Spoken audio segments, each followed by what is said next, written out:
Bismillahirrohmanirrohim. Assalamualaikum warahmatullahi wabarakatuh. Dan salam sejahtera untuk kita semua. Perkenalkan, nama saya Baik Disnalia Siswari dengan NIDN 0819128903. Saya merupakan salah satu dosen program studi S1 Pendidikan Bidan dan Profesi Bidan di Istikes Hamzar, Lombok Timur, Nusa Tenggara Barat. Pada kesempatan yang berbahagia ini, saya akan menjelaskan salah satu mata kuliah yang saya ampu, yaitu asuhan kebidanan pada persalinan dan bayi baru lahir. Sebagai seorang dosen, saya telah menerapkan Tridharma perguruan tinggi, salah satunya yaitu pengajaran. Sistem pengajaran yang saya anut yaitu sistem DIA, yaitu singkatan dari Delivery, Interaction, dan Assessment. Delivery di sini bagaimana cara saya menyampaikan materi yang saya berikan agar dapat diterima oleh mahasiswa dengan baik. Kemudian interaction, interaksi antara saya dan mahasiswa dalam melakukan pembelajaran agar capaian pembelajaran dapat tercapai. Dan terakhir yaitu assessment, pemberian tugas kepada mahasiswa guna mengukur kemampuan mahasiswa itu sendiri. Hal ini saya lakukan secara objektif kepada mahasiswa tersebut. Saya akan menjelaskan terkait dengan mata kuliah yang saya bawakan, yaitu asuhan kebidanan, persalinan, dan bayi baru lahir. Mata kuliah ini terbagi menjadi teori dan praktikum, dan mata kuliah ini merupakan mata kuliah wajib di program studi S1 Pendidikan Bidan dan Profesi Bidan. Adapun deskripsi mata kuliah asuhan kebidanan, persalinan, dan bayi baru lahir adalah memberikan kemampuan kepada mahasiswa untuk memberikan asuhan kebidanan pada ibu dalam proses persalinan dan bayi baru lahir dengan pendekatan manajemen kebidanan didasari konsep-konsep, sikap, dan keterampilan serta evidence base di dalam kebidanan. Tujuan dari mata kuliah ini adalah mahasiswa mampu menerapkan, memberikan asuhan yang memadai selama persalinan dalam upaya mencapai pertolongan persalinan yang bersih dan aman dengan memperhatikan aspek sayang ibu dan sayang bayi.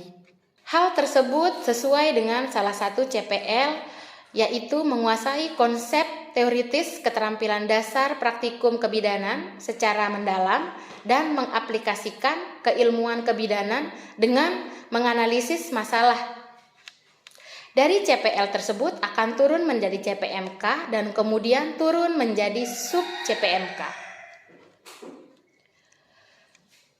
Seluruh capaian pembelajaran lulusan yang telah diturunkan harus sejalan dengan profil lulusan program studi.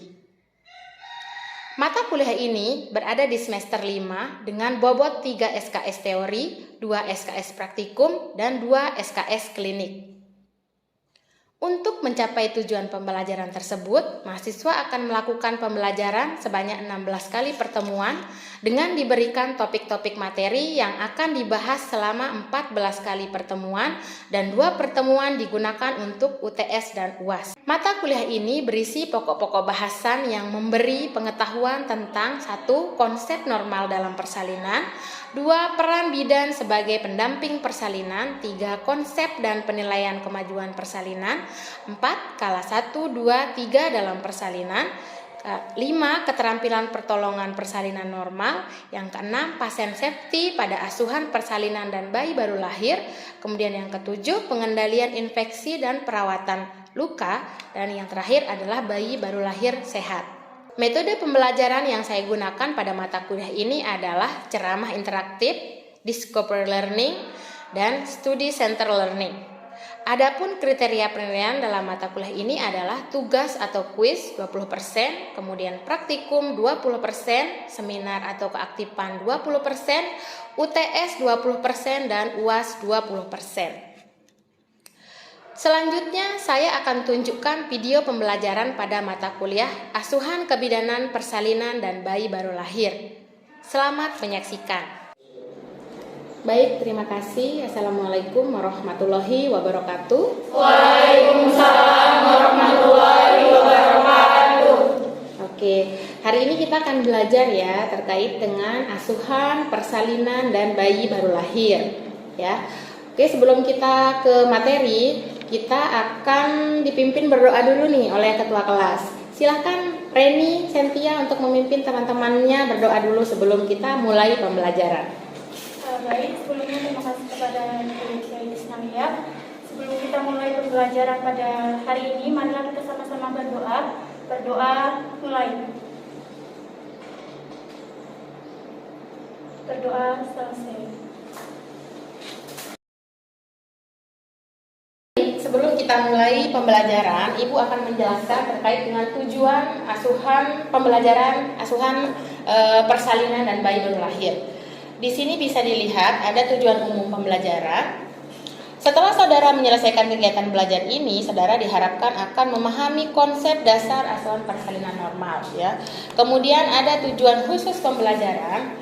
Tujuan khusus pembelajaran di sini ada definisi persalinan normal, kemudian macam-macam jenis persalinan, kemudian tujuan persalinan, cara persalinan, tahapan persalinan, yang terakhir adalah kita melihat 5 benang merah dalam asuhan persalinan. Oke, sebelum saya mulai, Ibu mau nanya dulu nih. Kira-kira kalau dilihat dari gambar ini, apa nih yang terekam atau terpikirkan oleh mahasiswa saya yang cantik-cantik ini ketika melihat gambar-gambar di slide-nya Ibu? Ada orang bersalin. Ada orang bersalin, betul. Apalagi? Ada orang baru lahir, betul. Apalagi? Ada pendamping dalam persalinan. Pendamping dalam persalinan, betul. Apalagi? Ada pendamping ibu yang bahagia. Ibu yang bahagia, betul. Apalagi? Dan tenaga kesehatan yang menolong persalinan. Iya, oke. Mari kita lihat ya. Ada yang pernah baca nggak? Apa sih sebenarnya asuhan persalinan normal itu? Asuhan persalinan normal itu adalah serangkaian ya kejadian yang berakhir dengan pengeluaran bayi cukup bulan atau hampir cukup bulan disusul dengan pengeluaran plasenta dan selaput janin dari tubuh ibu. Nah, ini ada beberapa pengertian ya. Persalinan adalah proses pembukaan dan menipisnya serviks janin turun ke dalam jalan lahir. Kelahiran adalah proses di mana janin dan ketuban didorong keluar melalui jalan lahir. Ini menurut Sarwono ya. Ada juga ini persalinan adalah kontraksi uterus yang teratur yang menyebabkan penipisan dan dilatasi serviks ya, sehingga hasil konsepsi dapat dikeluarkan. Kemudian persalinan adalah proses pengeluaran hasil konsepsi janin dan ari yang telah cukup bulan atau dapat di luar kandungan melalui jalan lahir atau melalui jalan lain, sedangkan bantuan atau tanpa bantuan atau kekuatan dari diri ibu sendiri ya. Oke. Kemudian ada jenis-jenis persalinan. Jenis-jenis persalinan spontan. Ada yang tahu nggak persalinan spontan itu maksudnya persalinan yang seperti apa? Berasal dari tenaga ibu itu sendiri. Betul. Apalagi persalinan buatan. Persalinan yang dibantu dengan cara melakukan episiotomi untuk membantu pengeluaran kepala bayi. Oke, ada lagi persalinan anjuran. Maksudnya persalinan yang seperti apa? Seperti operasi sesar jika ibu mengalami suatu komplikasi selama terjadinya persalinan. Iya, oke. Mari kita lihat ya.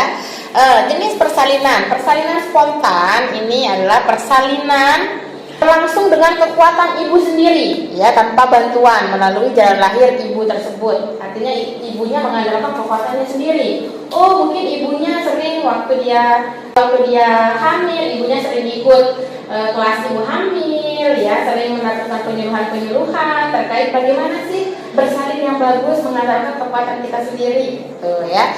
Oke, kemudian persalinan buatan ya, yaitu persalinan dibantu dengan tenaga dari luar, misalnya ekstraksi forceps bisa ya, kemudian dilakukan operasi SC juga bisa ya, itu masuk ke dalam persalinan buatan juga kalau ada indikasi misalnya ibunya harus ke arah SC ya. Oke, kemudian persalinan anjuran, yaitu persalinan yang tidak dimulai dengan sendirinya tetapi baru berlangsung setelah pemecah ketuban, pemberian pitocin atau prostaglandin. Misalnya nih, kalau persalinan anjuran, oh iya ibunya dianjurkan karena sudah lebih bulannya, misalnya dia harus bersalin misalnya ya, harus bersalin pada bulan depan atau beberapa minggu ke depan, karena kita kalau dilihat dari kondisi fisik ibunya misalnya akan membahayakan bagi ibu dan janin ya. Dianjurkanlah dia untuk bersalin di waktu atau jam tertentu oleh dokter spesialis tentunya ya. Jadi apapun yang kita lakukan ketika kita menjadi bidan, jika bukan memang bukan anak kita, silahkan dianjurkan saja untuk periksa ke dokter ya. Kemudian dikasih tahu ibunya, oh ya Bu, silahkan periksa dulu ke dokter bagaimana nanti balik lagi. Nanti pasti ada anjuran dari dokter yang harus bidan juga lihat ya. Jangan melakukan sesuatu yang kira-kira membahayakan untuk kita tolong. Nah, jadi silahkan rujuk jika memang bukan wewenang kita ya. Oke. Kemudian tujuan asuhan persalinan. Nah, ini memperoleh kelangsungan hidup serta mencapai derajat kesehatan yang tinggi bagi ibu dan bayinya. Di sini maksudnya adalah kita bertanggung jawab penuh ya atas keselamatan dari ibu dan bayinya ketika dia melahirkan ya. Proses persalinannya kita akan meningkatkan kesehatan ibu dan bayi untuk menekan angka kematian ibu dan bayi di Indonesia ya. Jadi silahkan lakukan seperti yang ibu bilang tadi, melakukan sesuai dengan wewenang kita ya. Jika ada orang yang bersalin nanti, jangan melakukan yang bukan wewenang kita. Jika ada indikasinya ke arah sana ya udah silahkan rujuk ya. Oke. Kemudian memberikan dukungan baik secara fisik maupun emosional kepada ibu dan keluarga selama persalinan dan kelahiran. Gimana cara kita memberikan dukungan emosional kepada ibunya dan kepada bayinya? Misalnya ketika dia sudah lahir, kita terapkan asuhan sayang ibu ya. Misalnya gimana caranya memberikan dukungan emosional menerapkan asuhan sayang ibu? Misalnya dengan cara ketika ibunya hisnya sudah tidak ada ketika ingin melahirkan, sudah kita bantu, misalnya, oh ya ibu silahkan boleh minum dulu, dibantu ibunya untuk makan ya, untuk minum ya, mungkin bisa dielus atau dipegang ya, mungkin dibantu pijitin atau seperti apa gitu ya, tergantung dari mana caranya kita agar pasien kita ini merasa diperhatikan ya, karena ketika sudah bersalin nanti ibu-ibunya akan cerita. Oh iya, saya di bidan Reni bersalin kemarin, bidannya sangat baik sekali, tuh misalnya ya.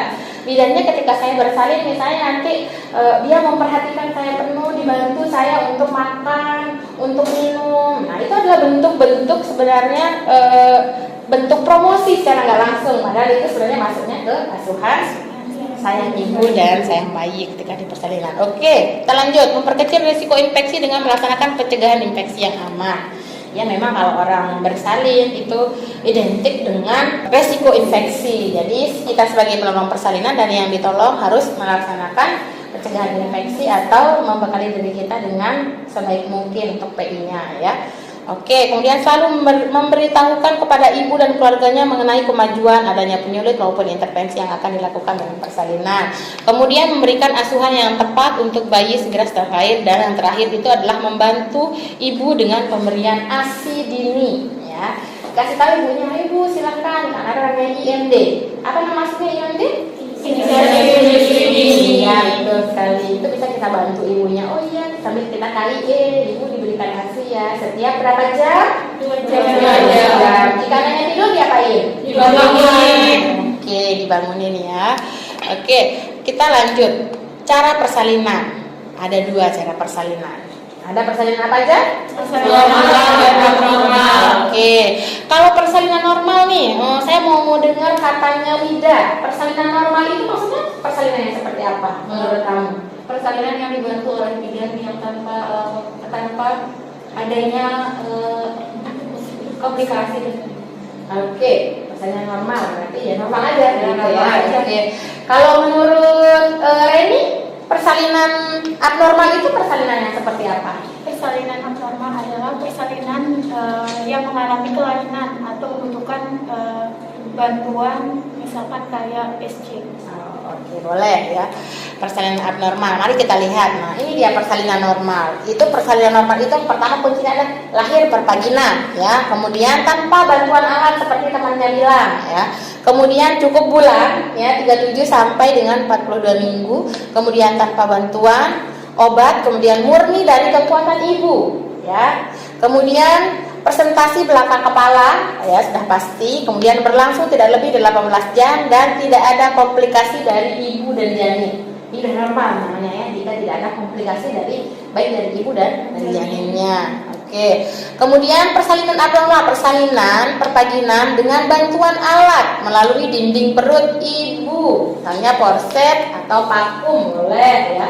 Oke. Adalah tahapan dalam persalinan ya. Di tahapan persalinan ini ada 4 ya. Kemudian ada kala 1 namanya kala pembukaan, kemudian kala 2 itu ada kala pengeluaran, kala 3 itu kala uri atau kala plasenta, yang terakhir adalah kala pengawasan. Oke, kita lihat di kala 1, kala pembukaan. Ini kala periode persalinan yang mulai dari his persalinan yang pertama sampai pembukaan serviks menjadi lengkap ya. Berdasarkan kemajuan pembukaan maka kala 1 dibagi menjadi 2 ya. Kala 1 itu dibagi lagi dia menjadi 2 fase ya. Ada namanya fase fase aktif. Nah, fase laten yaitu fase pembukaan yang sangat lambat, ialah dari 1 sampai 3 cm yang membutuhkan waktu 8 jam. Tergantung lagi dari hisnya ya, tergantung dari his ibu yang akan bersalin. Kemudian fase aktif yaitu fase pembukaan yang lebih cepat, terbagi menjadi 3 lagi di fase aktif ini ya. Kemudian ada namanya fase akselerasi ya, kemudian fase dilatasi maksimal, dan yang terakhir itu adalah fase deselerasi ya. Kemudian bisa dibilang di fase akselerasi ini adalah fase percepatan ya, percepatan dari bukaan 3 sampai pembukaan 4 ya. Yang dicapai misalnya kalau secara teori itu 2 jam, tapi balik lagi tergantung dari his ibu yang akan bersalin ya. Kemudian fase dilatasi maksimal, nah, dari pembukaan 4 cm sampai 9 cm yang dicapai juga dalam 2 jam. Tergantung lagi, balik lagi ke his ibu ya, tergantung dari kontraksinya. Kalau memang kontraksinya lambat ya lama juga ya, tapi kalau kontraksinya memang cepat akan cepat juga ya. Semakin cepat dari fase laten menuju ke fase aktif, misalnya dari buka 3, 4 ke buka 10, semakin dia akan lengkap, itu akan semakin sakit ya. Oke, kalian nggak akan mungkin bisa bayangin aja dulu kan, belum ada yang menikah, belum ada yang melahirkan kan. Jadi kita tahu teorinya dulu ya, bagaimana sih dari persalinan itu gitu. Yang lucu itu kalau kita tiba-tiba bersalin nggak pernah tahu teorinya, bantu orang bersalin, nah itu yang nggak bisa. Makanya bidan itu dikatakan bidan jika dia sudah selesai sekolah sarjana kebidanan ya. Oke, mempunyai ijazah dan lulus untuk uji kompetensi nasional. Iya, oke. Kemudian kala 2 ini adalah kala pengeluaran ya. Kala 2 atau kala pengeluaran adalah periode persalinan yang dimulai dari pembukaan lengkap sampai lahirnya bayi. Nah, lamanya kala 2 untuk primigravida ini 1,5 sampai 2 jam dan multigravida itu 1 jam. Ya. Kemudian kala 3 itu kala uri atau plasenta. Kala 3 dimulai segera setelah bayi lahir sampai lahirnya plasenta yang berlangsung tidak lebih dari 30 menit ya. Oke, kemudian next ya. Proses lepasnya plasenta dapat diperkirakan dengan mempertahankan tanda-tanda sebagai berikut ya. Adanya uterus menjadi bundar. Kemudian harus terdorong ke atas karena plasenta dilepas ke segmen bawah rahim ya. Kemudian tali pusat bertambah panjang, terjadi semburan darah ya tiba-tiba ya. Oke, kemudian kala 4 atau pemantauan, bisa juga dibilang kala pengawasan ya. Nah, kala 4 ini merupakan masa 1 sampai 2 jam setelah plasenta lahir. Pada masa ini sering timbul perdarahan, makanya kita perlu mengawasi ya di kala 4 ini. Oh, kita nggak tahu nih ada sisa atau ada apa gitu ya. Jadi kita perlu pengawasan di sini, bidannya harus lebih ekstra melihat pasiennya di sini. Makanya dia harus minimal kita istilahnya kalau di puskesmas itu dia harus nginep dulu deh, minimalnya 1 malam setelah melahirkan biar bisa dilihat gitu, biar bisa diawasi nih terjadi perdarahan nggak atau uterusnya bagus nggak ya. Oke. Kemudian ini adalah 7 pokok penting yang perlu diperhatikan pada kala 4. Yang pertama, seperti yang saya bilang tadi, kala 4 itu adalah kala pengawasan yang perlu kita lihat ya untuk menilai apakah adanya perdarahan atau tidak. Tapi selain perdarahan ada juga yang pertama itu adalah kontraksi rahim ya.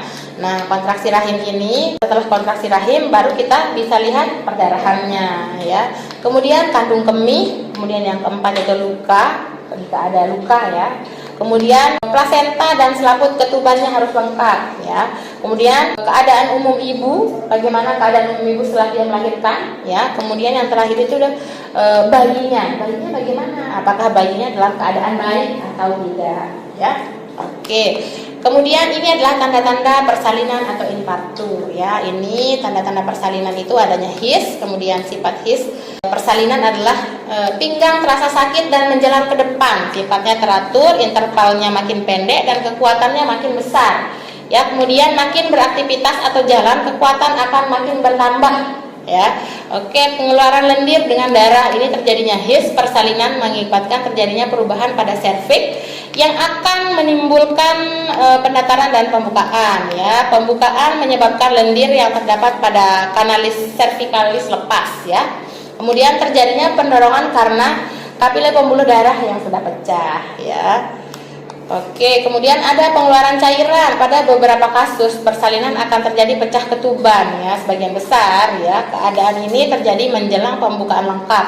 Setelah adanya pecah ketuban diharapkan proses persalinan akan berlangsung kurang lebih dari 24 jam. Ya, kemudian ada hasil-hasil yang didapatkan ketika PT atau bukan, ada namanya perdonaan serviks, ada pendataran serviks dan ada pembukaan serviks ya.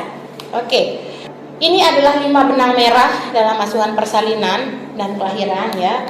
Yang pertama itu adalah membuat keputusan klinik, kemudian asuhan sayang ibu dan sayang bayi seperti yang sudah saya jelaskan tadi di depan ya. Kemudian pencegahan infeksi sudah juga saya jelaskan di depan, baru kemudian pencatatan rekam medis, yang terakhir adalah rujukan. Ya, balik lagi apapun yang bukan wewenang kalian silahkan rujuk, jangan ambil resiko ya. Oke. Kalau gitu kita evaluasi dulu. Kita evaluasi siapa yang bisa menyebutkan jenis-jenis persalinan. Angkat tangannya. Ayo. Oke. Sebentar. Oke. Reni, silakan. Baik. Adapun jenis-jenis persalinan, yang pertama itu ada persalinan spontan, yang kedua ada persalinan buatan, dan yang ketiga itu ada persalinan anjuran. Oke, kemudian bagus sekali buat Reni ya. Tepuk tangan dulu buat temannya. Ya, oke. Kemudian siapa yang bisa menyebutkan tahapan dalam persalinan? Oke, silakan Ira. Baik, ada beberapa tahapan dalam persalinan, yaitu dari kelas 1 sampai kelas 4. Di mana kelas 1 itu disebut kala pembukaan, di mana kala pembukaan ini ada dibagi menjadi 2, yaitu fase laten dan fase aktif. Fase laten itu dimulai dari pembukaan 1 sampai 3, fase aktif itu dimulai dari pembukaan 4 sampai 10. Kemudian kala 2 itu ada yang namanya pengeluaran bayi. Kemudian kala 3 itu yaitu kelahiran plasenta. Kelahiran plasenta ini harus dilahirkan kurang dari 30 menit. Kemudian kala 4 itu kala pemantauan. Biasanya kala pemantauan ini terjadi selama 2 jam postpartum, yang bertujuan untuk memantau apakah ada terjadi komplikasi pada ibu atau tidak. Oke, bagus sekali ya. Tepuk tangan dulu buat temannya. Oke, kemudian yang terakhir evaluasinya adalah apa saja tanda-tanda dalam persalinan. Oke, Nida, silahkan saya sebutkan. Baik, izin menjawab Ibu untuk tanda-tanda dalam persalinan. Seperti yang sudah saya tangkap dari penjelasan Ibu tadi, ada 4 tanda-tanda persalinan. Yang pertama itu adanya his. Kemudian yang kedua itu adalah adanya pengeluaran lendir dengan darah. Kemudian yang ketiga ada pengeluaran cairan seperti adanya pecah ketuban. Dan yang terakhir itu adalah kita menilai dengan cara melakukan pemeriksaan dalam. Oke, baik. Bagus sekali ya. Semuanya sudah bisa terjawab. Dari hasil evaluasi tadi dari teman-temannya yang ada 3 pertanyaan pihak evaluasi sudah bisa terjawab semua ya. Apakah ada yang mau bertanya lagi? Sudah jelas. Sudah jelas? Ya, Bu. Oke, baik. Terima kasih kalau sudah jelas ya. Kalau begitu sampai ketemu lagi di materi selanjutnya ya. Silahkan belajar dan untuk materi selanjutnya bisa dilihat di EPS ya. Oke. Kalau begitu, kalau sudah jelas dan tidak ada pertanyaan, Ibu akhiri perkuliahan kita hari ini. Wabillahi taufiq wal hidayah. Wassalamualaikum warahmatullahi wabarakatuh. Waalaikumsalam warahmatullahi wabarakatuh.